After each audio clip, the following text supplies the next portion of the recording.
Today, one of the things I want to speak about is how to work with layers within our consciousness.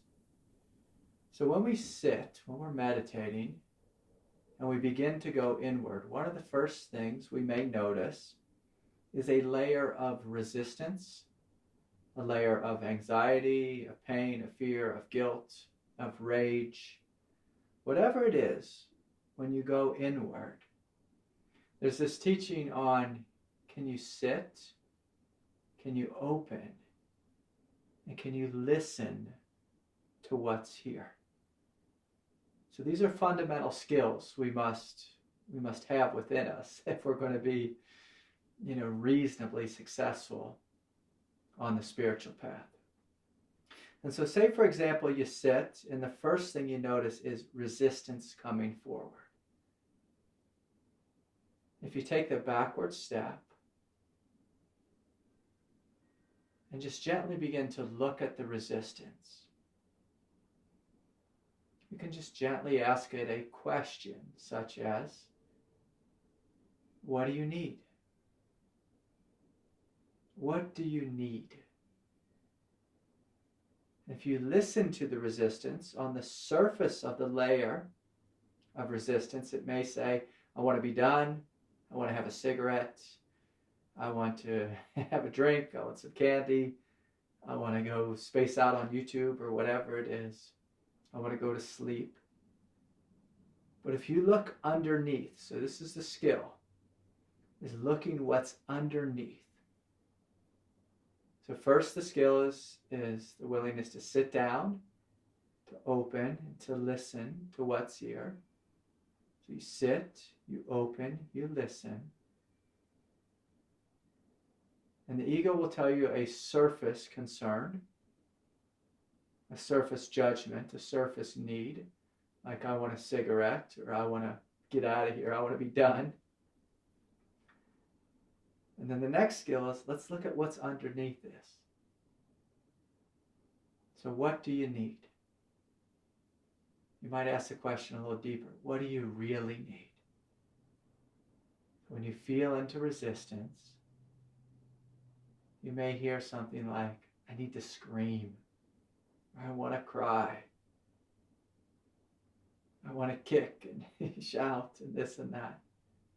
And beautiful. So if you breathe into that and just honor that, validate that experience. We're not going to validate the desire for, say, a cigarette or candy or getting lost in YouTube. But we'll validate the fact that there's energy here. So resistance is like energy that's pressurized.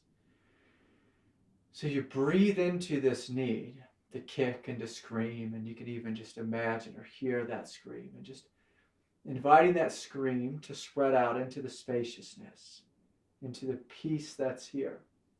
So there's always peace, always space, always silence that's holding us. So we're letting that terror, that scream, or the anger, in a sense, silently scream. It's not necessary that you outwardly scream, unless you live out in the middle of nowhere, but you let it silently scream. And then you look, what's under that? What's under that? So maybe you start with resistance. It's telling you to run away. You look what's under it. Is this silent scream. You let that energy flow through breathing into it, through feeling it, through experiencing it, and not running away. When you look what's under the silent scream, say the scream was anger, you say, well, what's under this? Oh, maybe there's sadness there. So you feel into the sadness. What do you need? You might hear your heart say, just breathe into me, just hold me. Just hold me. You give yourself permission to feel the sadness, and you drop through it. When you drop through the sadness after feeling it fully, you might open into this immense well of fear. And so then we play the same game. We feel into the fear. We experience the fear. We breathe into it. As you feel into the fear, You experience the aliveness of the fear, the radiance of the fear. Again, you're dropping under it. And then you step into the emptiness.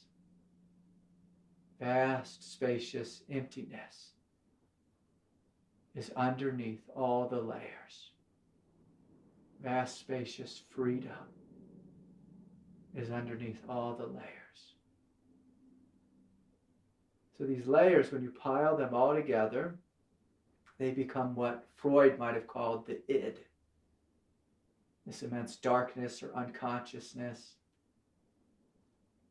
You know, a different psychologist might just say you put all those layers together and mix in thoughts and memories and conditioning, your education and your gender and your age, and that becomes you, the psychological you, the character.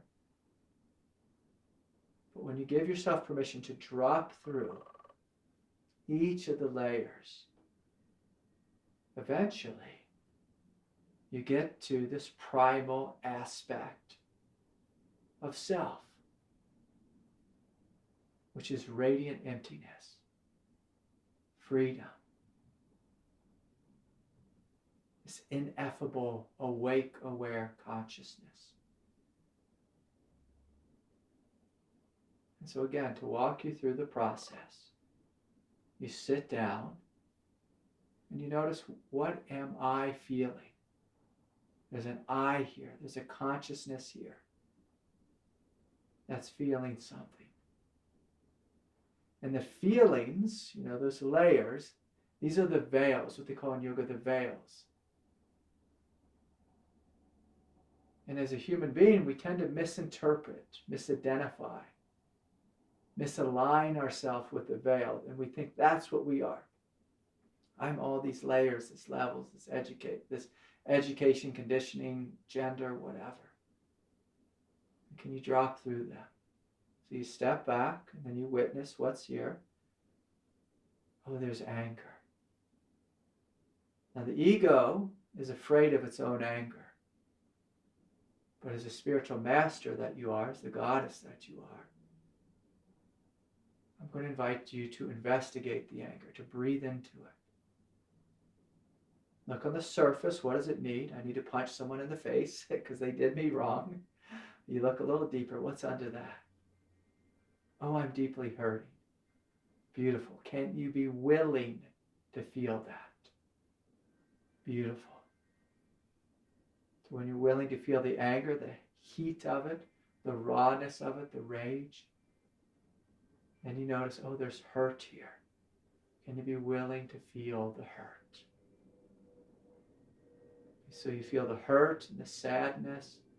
You ask, what do you need? I need someone to breathe into me, to hold me. So you breathe, you hold the hurt. As you do, as you hold an emotion and breathe into it, it spontaneously releases, maybe through tears, maybe through shaking. And then you'll see the layer that's under it. So maybe it goes anger, then sadness. As the ground falls out from under sadness, you may notice this immense innocence, tenderness, and freedom. Now you've stepped into true nature.